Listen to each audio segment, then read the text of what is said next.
Bismillah. Assalamualaikum warahmatullahi wabarakatuh. Alhamdulillah, salatu wassalamu ala rasulillah wa ala alihi wa sahbihi wa sallama taslima. Segala puji bagi Allah subhanahu wa ta'ala yang memberikan kesempatan kepada kita untuk melaksanakan ketaatan demi ketaatan, dan semua ketaatan tersebut haruslah dibangun di atas ilmu agama, bimbingan dari Al-Quran dan hadis Rasulullah, sehingga ibadah yang kita laksanakan itu sesuai dengan tuntunan Rasulullah SAW. Kita masih dalam pembahasan Kitabus Shalah. Sekarang masuk dalam Shalatu Al-Jum'ah. Babu sholatil jum'ati, bab sholat Jumat.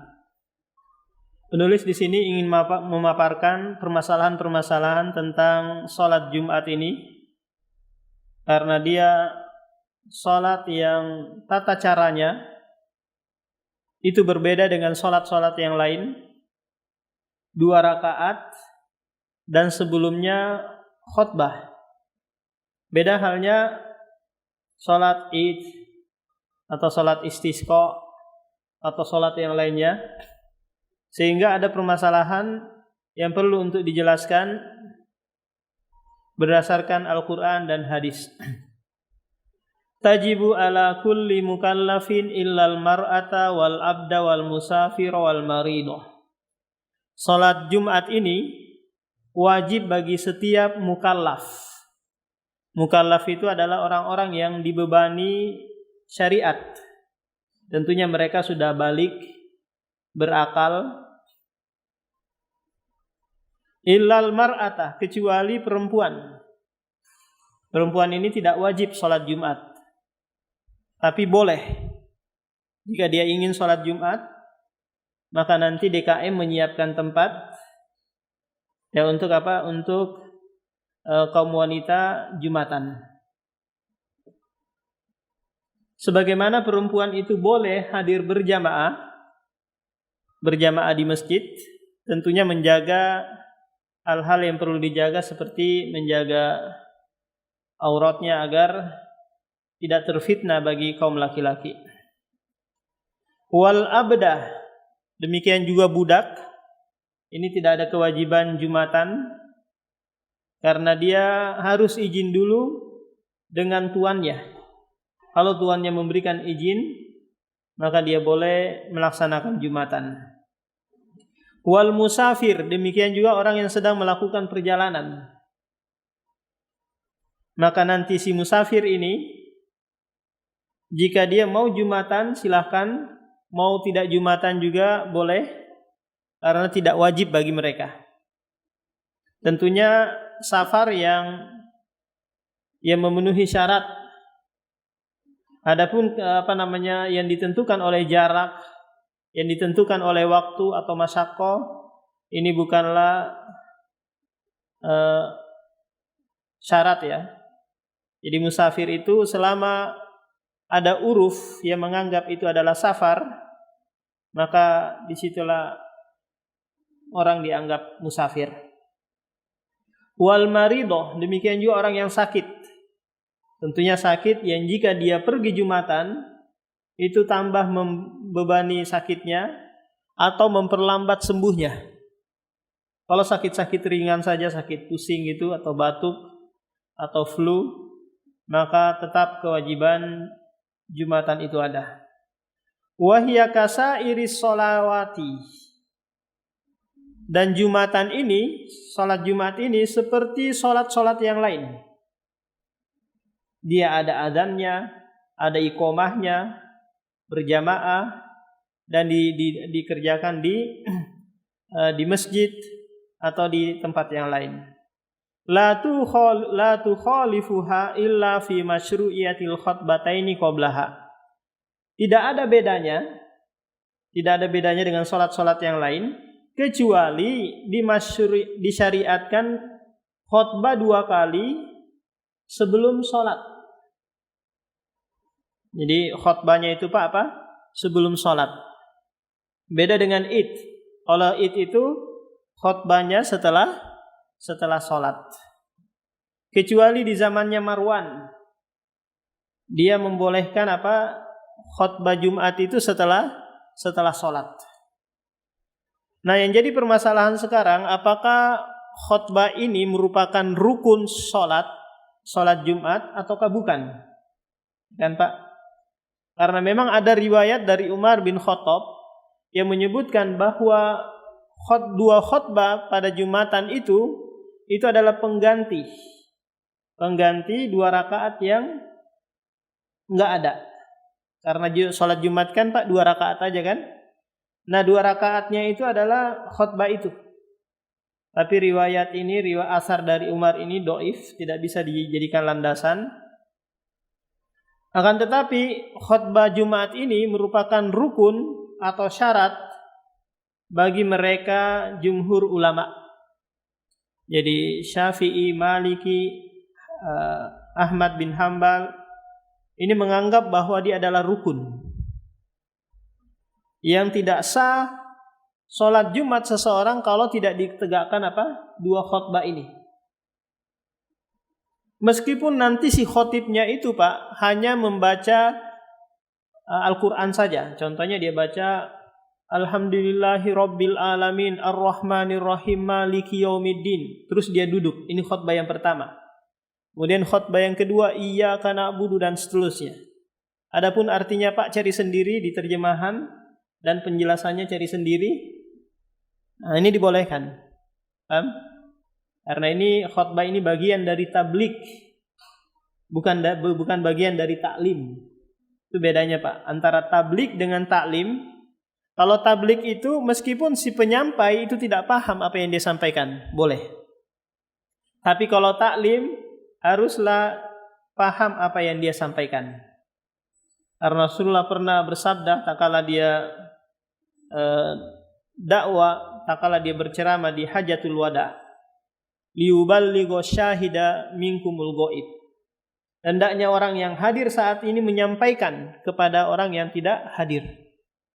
Padahal ratusan ribu sahabat di situ belum tentu semua paham terhadap apa yang disampaikan oleh Rasulullah, tapi disuruh tablik. Nah, adapun dalil yang digunakan oleh jumhur ulama mengenai wajibnya khutbah 2 khutbah pada Jumatan itu di surah Al-Jum'ah. Ya ayyuhalladzina amanu idza nudiya lis-sholati min yaumil jum'ati fas'au ila dzikrillahi wa dzarul bai'. Wahai orang-orang beriman, jika diseru kalian untuk melaksanakan sholat, fas'au, bersegeralah, fas'au ila dzikrillah, untuk mengingat Allah. Nah, kalimat zikir di sini para ulama berselisih. Apakah dia maknanya adalah khutbah ataukah sholat itu sendiri? Karena sholat itu adalah lidzikri, untuk mengingat Allah Subhanahu wa taala. Fas'au, bersegeralah, ini perintah. Nah, sisi pendalilan dari ayat ini menunjukkan bahwa kalau kita katakan bahwa zikir di situ adalah khutbah, maka khutbah itu hukumnya? Wajib atau rukun. Adapun dari sisi perbuatan Rasulullah atau dari sisi hadis yang menunjukkan tentang khutbah itu hanya perbuatan. Rasulullah naik berkhutbah menyampaikan. Adapun secara lisan ini tidak ada dalilnya yang menganjurkan langsung untuk khutbah.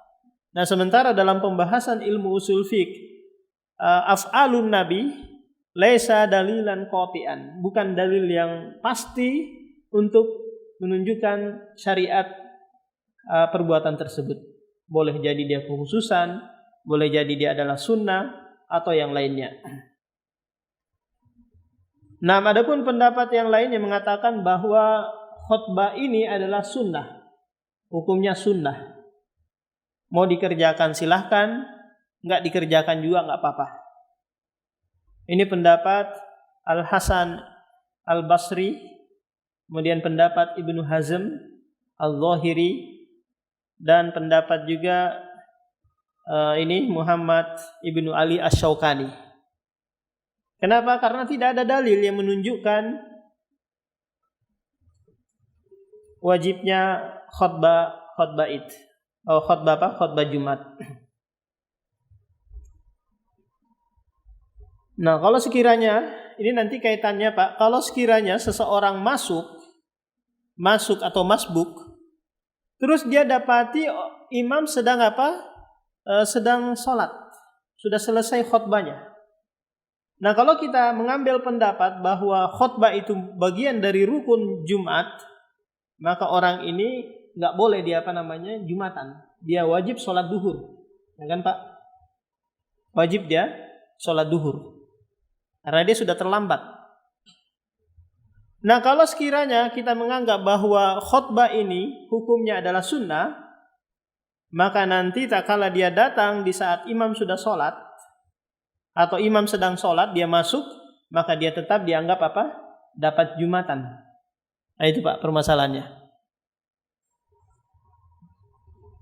Wa waktuha waktu zuhri. Dan waktu sholat Jumat itu mengikuti waktu sholat duhur. Hanya saja ada riwayat-riwayat yang menyebutkan, riwayat yang sahih yang menyebutkan bahwa para sahabat tak kala selesai Jumatan pulang itu tidak ada bayang-bayangan yang dia bisa nastadillu bih, yang kami bisa bernaung di bawahnya. Berarti dia sholat Jumat sebelum matahari tergelincir. Nampak? Kalau matahari sudah tergelincir ke barat, kalau kita barat sini kan, maka nanti ada bayang-bayangan sebelah sini. Kalau belum ada, berarti belum tergelincir. Maka ini menunjukkan bahwa sholat Jumat itu Pak boleh takjilul waktu. Takjil waktu, yaitu menyegerakan waktunya sebelum masuk. Dan ini khusus sholat Jumat saja. Adapun yang lainnya nggak boleh, harus masuk waktu sholat. Wa ala man hadaraha alla yatakhatta riqaban nasi. Kemudian penulis akan menyebutkan adab-adab bagi mereka yang hadir sholat Jumat. Adab yang pertama, hendaknya tidak melangkai pundak-pundak manusia. Jadi kalau sekiranya saf-saf yang di depan sudah penuh, maka Anda jangan melangkah-langkai pundak, dan ini bisa menyakiti. Dan ini hukumnya haram. Kalau mau permisi, berikan jalan, tafassahu fil majalis. Itu memberikan jalan bagi mereka yang mau, mungkin ada kosong di depan, dia mau duduk di depan, diberikan jalan. Ini adab yang pertama. Yang kedua, wa yunsita halal khutbataini. Hendaknya dia diam tak kala berkhutbah, tak kala imam berkhutbah. Jadi kalau sekiranya imam sudah berkhutbah, maka si makmum meskipun dia amar ma'ruf nahi mungkar itu enggak boleh. Contoh dia amar ma'ruf nahi mungkar. Ada orang yang di sampingnya sedang berbicara, dia bilang shh, shh, shh. Nah, itu sudah perbuatan lagu, perbuatan haram. Padahal ini kebaikan kan, menegur temannya, shh, shh, jangan bicara. Ini saja perbuatan ini perbuatan lagu, perbuatan sia-sia. Lantas gimana kalau ada yang lain sedang berbicara, diamkan saja. Istilahnya Anda menegur, Anda salah. Tidak ditegur, dia mengganggu, maka nanti ya imam yang harus menegur. Imam harus stop dulu, negur orang yang sedang bicara tersebut. Sebagaimana datang suatu hadis yang berbunyi, wal imamu yakhtubu faqad lagoita. Idza qala ar-rajulu li sahibihi wal imamu yakhtubu ansit wal imamu yakhtubu faqad lagoita. Apabila ada seseorang yang mengatakan kepada temannya, ansit, diamlah, sementara imam sedang berkhutbah, maka perbuatan itu perbuatan yang haram, perbuatan yang sia-sia.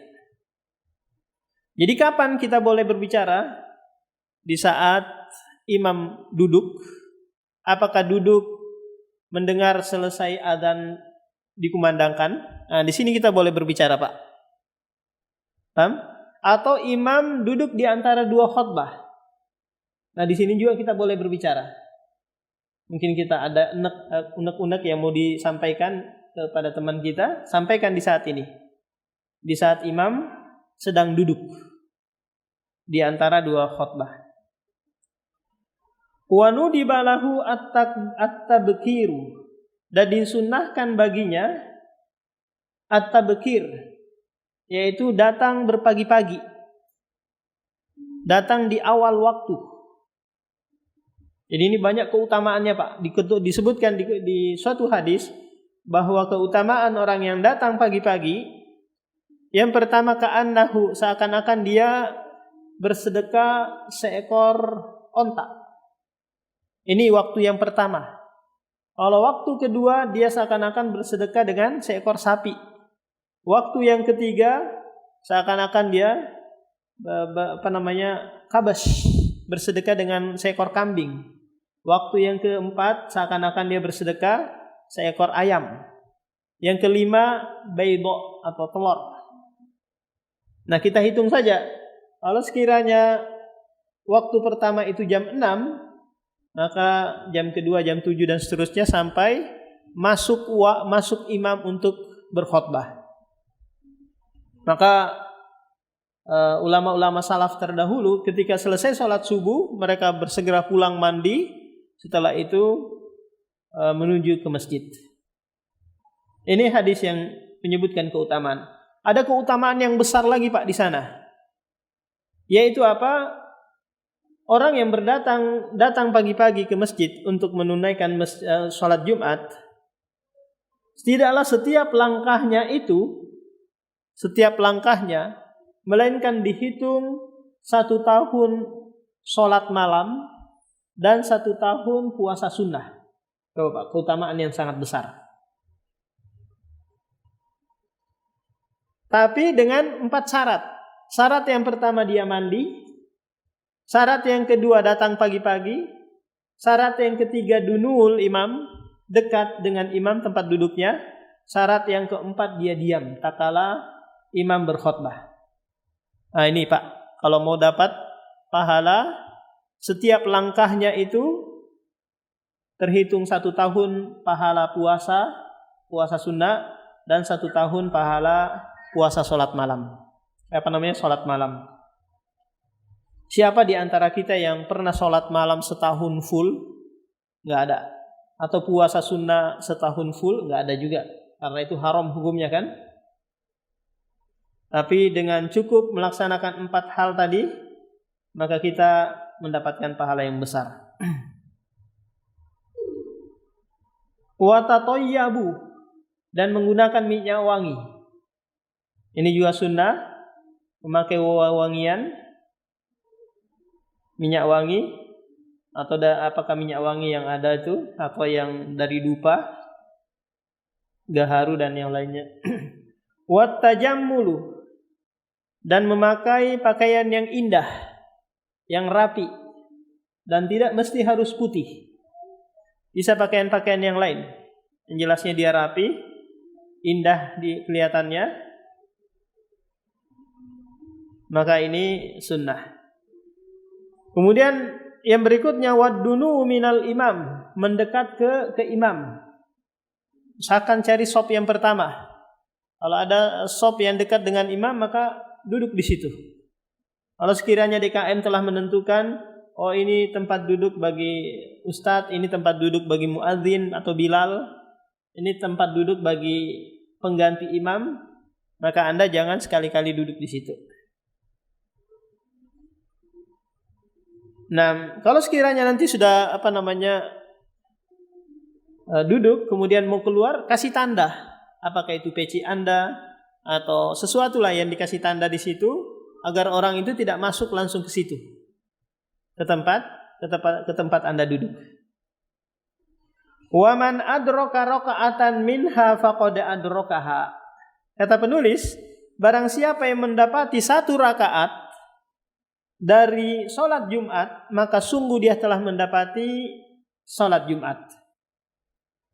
Tentunya batas akhir rakaat itu Pak, tak kala imam ruku. Kalau dia masih mendapati rukunya imam di rakaat yang kedua, maka dia masih terhitung sholat Jumat. Kalau imamnya sedang duduk di rakaat yang kedua, maka Anda sholat duhur.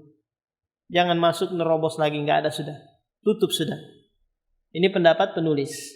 Adapun pendapat jumhur tadi mengatakan bahwa batas akhirnya itu khutbah. Jika imam sudah berkhutbah, khutbah yang pertama selesai, maka Anda sudah tidak ada lagi Jumatan. Anda duhuran. Wa hiya fi yaumil idi rukhsah. Dan Jumatan ini Pak, ketika berbenturan atau tabrakan gitu dengan Idul Fitri atau Idul Adha bersamaan ini, maka nanti Jumatan ini bisa rukhsah atau idnya yang menjadi rukhsah. Dalam artian salah satunya saja dikerjakan. Tapi menggabungkannya juga boleh. Id di pagi hari, sholat id di pagi hari, nanti datang waktu duhur dia juga sholat Jumat. Karena ini di hari Jumat. Mau dia gabungkan dua-duanya boleh. Mau dia tinggalkan Jumatannya dia kerjakan sholat idnya saja boleh. Atau sholat idnya dia tinggalkan, kemudian Jumatannya dia kerjakan. Maka ini dianggap rukhsah, keringanan. Boleh dia kerjakan salah satunya, boleh juga dia menggabungkan keduanya. Sebagaimana orang yang safar, rukhsah bagi dia untuk tidak Jumatan, untuk tidak itmam. Nah, makan tetapi dia boleh itmam dan boleh juga Jumatan. Nah, demikian kita lanjutkan lagi pada pertemuan berikutnya. Subhanakallahumma wa bihamdika, asyhadu an la ilaha illa anta, astaghfiruka wa atubu ilaik.